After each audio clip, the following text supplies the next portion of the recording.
बरं ऐका ना, नाशिकच्या तपोवनातली झाडं तोडायची आहेत. किती? 1700. कशासाठी? कुंभमेळ्यासाठी.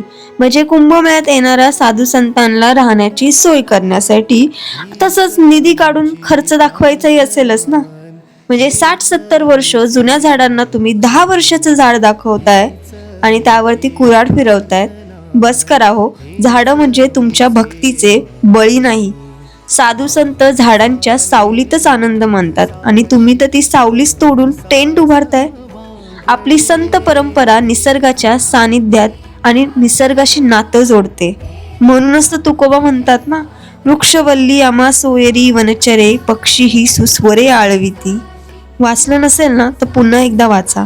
झाडांना तोडून कोणत्या देवाला प्रसन्न करणार आहात जरा आम्हाला तरी कळू द्या.